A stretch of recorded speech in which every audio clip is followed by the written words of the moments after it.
First, I want to lodge a protest at the proposition that we're debating. It's a little bit like, have you stopped beating your wife kind of question. I don't think anybody up here is thrilled about having illegal immigrants in the United States. Our side would like to see them able to come legally. And I'd like you to think of the motion as, let's stop welcoming more legal immigration, and I'd urge you to vote against it. Immigrants have made the United States a prosperous, dynamic, and free country. They have throughout our history. They continue to do so today, both on the higher end of the skill spectrum, but I will argue tonight that low-skilled immigrants are also benefiting the United States. There are two powerful economic and demographic trends, two very positive ones, that are driving low-skilled immigration to the United States. On the demand side, our economy continues to create hundreds of thousands of net new jobs every year for low-skilled workers in fields like retail, cleaning, landscaping, food preparation. And at the same time, the supply of Americans who traditionally filled these jobs, Americans without a high school diploma, has been dropping steadily. We're getting older, we're getting better educated. Less than 10% of Americans, adult Americans, do not have a high school diploma, compared to 50% in the early 1960s. 4.6 million fewer Americans are in the workforce without a high school diploma today than just a decade ago. So we have a structural mismatch between demand and supply in our economy. And yet, there's no legal channel for a peaceful, hardworking, 24-year-old Mexican or Central American to come into the United States legally and fill these jobs that there are simply not enough Americans there to fill. And yes, we have tried enforcement and it's failed. We have ramped up real spending on enforcement sixfold in the last 2 decades, line watch hours at the border eightfold. We built walls for miles into the desert. We have gone through periods of increased interior enforcement in the late 90s, and now again, it has made no dent. Enforcement without reform is doomed to fail. It has failed in the past and it continues to fail. You know, we rounded up a few thousand workers at a chicken processing plant in Georgia a while back. You know, 2,000 down, 8 million to go. It's a futile exercise. There have been perverse consequences because of our enforcement.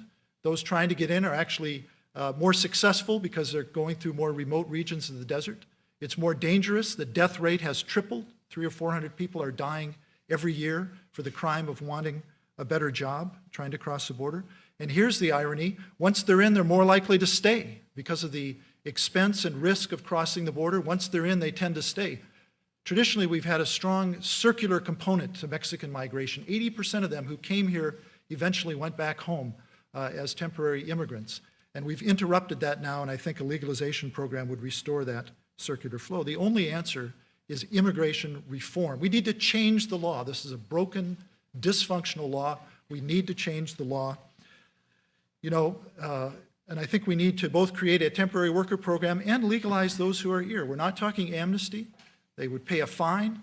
They would serve probation. That's the penalty for a misdemeanor. It's not a felony. It's not a crime to be here. It's a civil infraction. The punishment should fit the crime. The Immigration Reform and Control Act of 1986, of course, did none of that.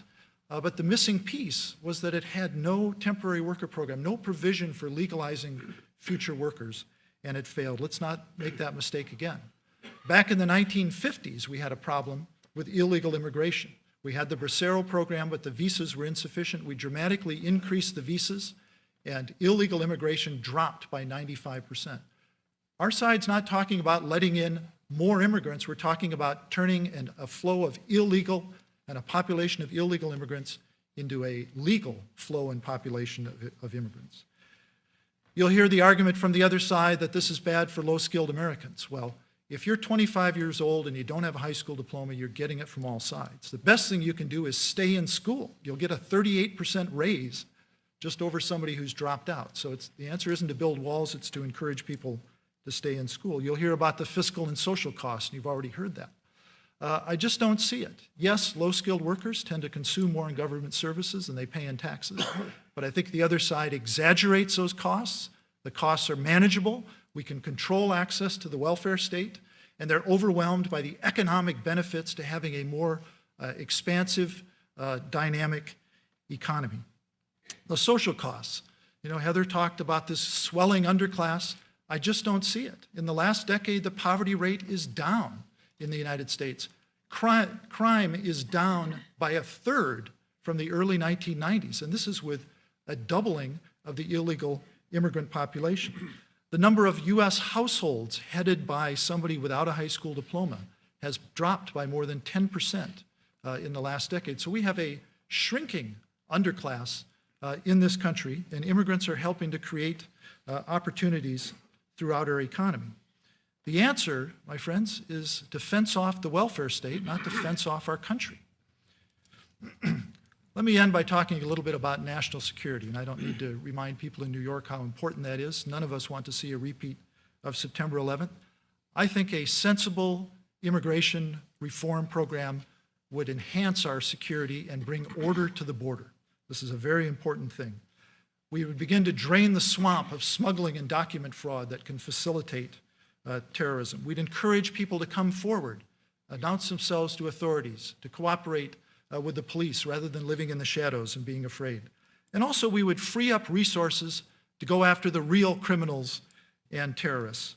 I think that's one reason why our Homeland Security boss, Michael Chertoff, has been such a strong supporter of immigration reform. It would make his job easier. As he told Congress recently, immigration reform would, quote, dramatically reduce the pressure on our borders, aid our economy, and ease the task of our law enforcement agents inside the country.